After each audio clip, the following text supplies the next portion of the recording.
وطن ته راغلم ملګري خپلوان په تمه وو چې اوس به زه چېرته په ولسمشر پسې دوهم سخت جوړېږم. څو ورځې په ډېرو دفترونو وګرځېدم، نتیجه یې ورنه کړه. اخر مجبوره شوم، موټرشي مې جوړه کړه، د خپلوانو د خندا شوم، خو ما د ځان پر ځای خپلې کورنۍ ته ډاډ ورکوو. ډېرې عجیبې ورځې راغلې. موټرشي مې ډېره کمزورې وه، یوه کچه کوټه یې لرله چې په کړکۍ کې مو د ښیښیو پر ځای پلاستیکونه راځړولي وو. د کابل هوا خو در معلومه ده، هره ورځ به مو د باد له لاسه نوي پلاستیکونه ورته راوړل. تربورانو ته زما دې کار سخت خوند ورکوو. پاکې موټرې به یې راوستلې او ما به پرې مینځلې. ما سره څو کسانو نورو هم کار کوو، خو د تربورانو موټرې به مې په ویاړ خپله. د ژمي موسم و، سړو سم خوله لګوله. ما د پلاستیکي کړکۍ د طبیعت ننداره کوله چې یو مازده موټر مو موټرشي ته راوتاو شو. ګورم چې د کاکا زوی راوستی دی. ووتلم، موټر د غواګانو له خوښیو ډک و. خدای مې د غاړه نه بندوي، فکر کوم خپله یې پکې اچولی وو. ما ته یې وویل دا مو د ملګري موټر دی، لږ یې پاک کړه. ما سره لږې کار کوونکي موټر خواته روان شول، ما پرې نه ښودل ځکه د تر بچي هیله مې ماتېدله. هغه په دې هیله راغلی و چې موټر زه پرې مینځم او زه ورته خجالت شم. نو ما هم ناهیلې نه لېږه. هغوی ته مې د چای امر وکړ، خپله مې لمنه وتړله او لستوڼې مې رابړ وهل. که رښتیا ووایم په دې کار نو سخت خفه وم. سترګې مې له اوښکو ډکې وې، خو کار مې ښه په جرأت سره کوو.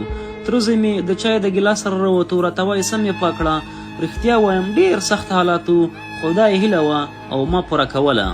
څو ورځې وروسته موټر مې مینځه، د موټر خاوند ورخطا و. ما به هڅه دا کوله چې موټر ښه پاک کړم تر څو بیا ماته راشي. ما ورته کړه چې ولې دومره ورخطا یې؟ ویل یې محصل یم، ازموین لرم. دی نو په اقتصاد پوهنځي کې زده کړې کولې او زه په همدې برخه کې ډاکټر وم. مال په کوم مضمون کې ازموینه لري؟ ویل یې اکاونټینګ کې. ورته ومې ویل هغې کوټې ته لاړ شه، زه درځم. ځوان لاړ، زه هم ورپسې لاړم. مایل پارچې لري.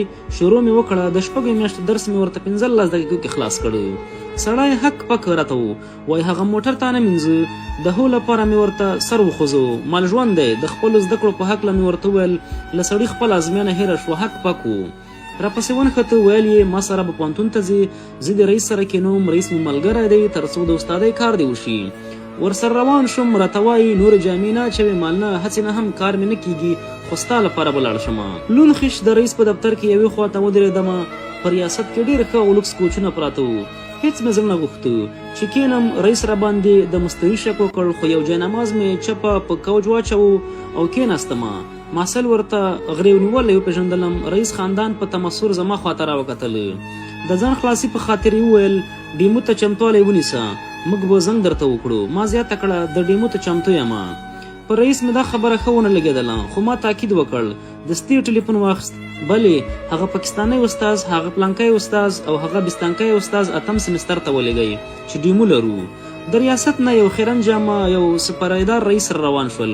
رښتیا یو مارکر یې راکړ. ما ترې د 2 نورو غوښتنه هم وکړه. سړی حق پک و. ټولګی یعنې کلاس ډک و. سلام مې وکړ. ټول سیم مسکی مسکی کېدو. زه پوهېدم چې زما جامو او د کابل په دومره قوي پوهنتون کې استاد کېدل په همدې پسې مسکاوې شروع کړي دي. ما ته وایي شروع کړه. مال په څه کې درس درکړم؟ ویل یې ستا خوښه. ما لس د اقتصاد موضوعات په تخته ولیکل. خط مې په تخته ډېر ښه ښکاره کېدو. بنګ منګ ورک شو. مال کومه موضوع تشریح کړم؟ ویل یې دا 2مه. هغه مې یو په څو برخو ویشه. مایل دې کې کومه موضوع؟ ویل یې دا 3مه. هغه مې بیا په څو برخو تقسیم کړه. مایل دې کې کومه؟ بس ټوله تخته باندې مې د سمستر د پیل نه تر اخره ټول موضوعات ولیکل. 2 وصل تختې ډکې شوې. ناڅاپه د لاسونو پړکا پیل شوه. شاته مې مخ واړو.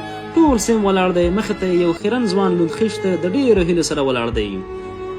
رئیس غږ وکړ ځوانه څومره معاش غواړې؟ ډېره هیله مند شوم. ووتلو. دستي 15 ګلاسونه راته وسپارل او له ماشین کار کوه. فرصت لاسته راغلی و. د میاشت په اخر کې راته د پوهنتون د غوره استاد او د جګ معاش وړونکي په نامه مراسم ونیول. جګ معاش په دې پوهنتون کې تر 50,000، خو ما ترې 120,000 افغانۍ واخیستې.